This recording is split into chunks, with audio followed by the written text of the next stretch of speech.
Shalom Bapak Ibu Saudara yang kekasih di dalam Tuhan. Selamat berjumpa kembali dengan saya Daniel Johan dalam renungan kebenaran Alkitab pada hari ini, Sabtu 20 Agustus 2022. Baik, hari ini saya akan membawakan renungan kebenaran Alkitab dengan judul Mendengarkan Suara Tuhan, yang terambil dari kitab Markus 9 ayatnya yang ke-7. Demikian firman Tuhan. Maka datanglah awan menaungi mereka, dan dari dalam awan itu terdengar suara, "Inilah anak yang kukasihi, dengarkanlah dia." Pada sharing renungan kebenaran Alkitab Sabtu lalu yang berjudul Akibat Ketidaktaatan, sharing tentang hubungan Musa dengan Allah, setidaknya ada beberapa peristiwa yang dicatat Alkitab di mana Musa tidak setia mentaati perintah Tuhan atau mendengarkan suara Tuhan, dan itu hampir saja membawanya pada kematian. Jika kita mau merenung sejenak tentang hal mendengarkan suara Tuhan, maka kita akan mengerti dan memahami bahwa Tuhan menuntut umatnya untuk taat dan setia mendengarkan suaranya. Ada beberapa cerita Alkitab tentang hal mendengarkan suara Tuhan, mulai dari peristiwa di Taman Eden, di mana Adam dan Hawa tidak taat mendengarkan suara Tuhan, maka kematian atau keterpisahan dengan Allah lah yang mereka alami akibat memberontak kepada Tuhan karena tidak taat mendengarkan suaranya. Di sisi lain ada cerita tentang Nuh yang dapat kita baca di kitab Kejadian 6 ayatnya yang ke-9. Di sana dikatakan bahwa Nuh adalah seorang yang benar. Ia hidup bergaul dengan Allah. Nuh taat dan setia mendengarkan suara Tuhan. Mari kita baca Alkitab kita di Kejadian 6 ayatnya yang ke-22. Demikian firman Tuhan. Lalu Nuh melakukan semuanya itu, tepat seperti yang diperintahkan kepadanya. Demikianlah dilakukannya. Namun, ada juga cerita tentang seorang raja yang telah diurapi oleh seorang nabi. Namun dia tidak taat mendengarkan suara Tuhan atau menolak firman Tuhan. Akibatnya, dia diturunkan sebagai raja atas Israel. Kita tentu tahu bahwa dia adalah Raja Saul. Mari saya mengajak saudara membaca Alkitab kita di 1 Samuel 15 ayatnya yang ke-19 dan 22. Demikian firman Tuhan. Ayat 19, "Mengapa engkau tidak mendengarkan suara Tuhan? Mengapa engkau mengambil jarahan dan melakukan apa yang jahat di mata Tuhan?" Ayat 22, "Tetapi jawab Samuel, apakah Tuhan itu berkenan kepada korban bakaran dan korban sembelihan, sama seperti kepada mendengarkan suara Tuhan?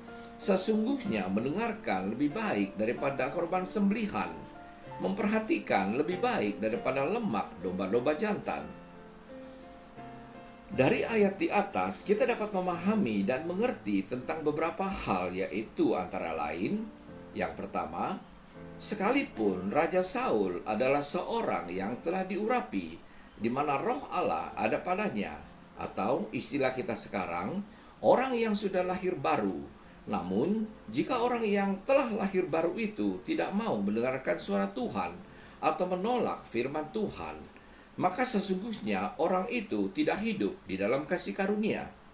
Yang kedua, kehendak Allah adalah Dia mau orang percaya mendengarkan suaranya, baik langsung maupun melalui seorang utusan, yaitu nabi pada waktu itu, dan tidak memberontak kepadanya. Yang ketiga, Allah lebih memprioritaskan agar umatnya mendengarkan suaranya daripada sekedar hidup di bawah hukum Taurat saja. Baik, Bapak Ibu Saudara yang kekasih di dalam Tuhan, inilah hal yang esensi dan pokok dalam kita mengikut Tuhan. Kita mungkin telah lahir baru dan tidak hidup di bawah hukum Taurat.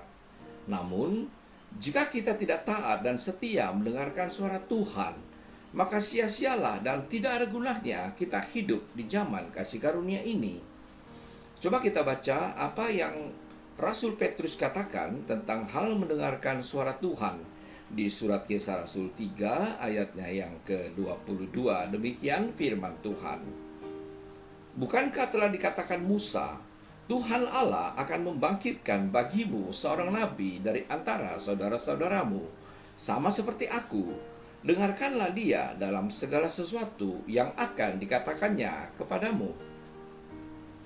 Khotbah Rasul Petrus ini merefer ke kitab Markus 9 ayat 7 yang telah saya baca tadi, di mana Rasul Petrus mengutip perkataan Musa. Anda dapat baca nanti di kitab Ulangan 18 ayatnya yang ke-15, 18, dan 19. Di mana nabi yang dimaksud di dalam ayat itu adalah Yesus. Dan dialah yang Allah maksudkan saat Yesus dimuliakan di atas gunung. Dengarkanlah dia, Kristus Tuhan yang ada di dalam hati kita. Taat dan setia mendengarkan suara Tuhan tentu tidak sama dengan orang yang hidup di bawah hukum Taurat. Taat melakukan ini dan itu sebagaimana yang dipahami sebagian orang. Namun yang benar adalah kita orang percaya hidup taat dan setia di bawah pimpinan Roh. Roh Allah atau Roh Kristus hanya akan memerintah di dalam hidup orang yang taat dan setia kepadanya. Sedang yang tidak taat dan setia biasanya memerintah atas kehendaknya sendiri, seperti Raja Saul. Sebagai penutup, Alkitab berkata bahwa Kristus ada dalam dirimu. Mari kita baca Alkitab kita di surat Kolose 1 ayatnya yang ke-27. Versi bahasa Indonesia masa kini. Demikian firman Tuhan. Kepada umatnya itu Allah mau menyatakan betapa baiknya dan agungnya rahasianya itu untuk seluruh umat manusia. Rahasia itu ialah Kristus ada dalam dirimu, yang berarti kalian akan turut menikmati kebesaran Allah.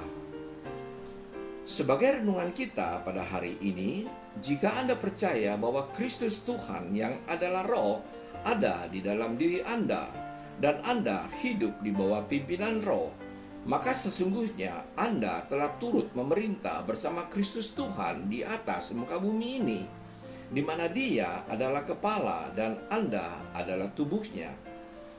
Hanya mempelai wanita yang taat dan setia mendengarkan suara Tuhanlah yang akan tetap menyatu dengan Dia dalam ikatan perjanjian. Demikianlah renungan kita pada hari ini. Sampai jumpa lagi di renungan kebenaran Alkitab pada Sabtu yang akan datang. Tuhan Yesus memberkati. Amin.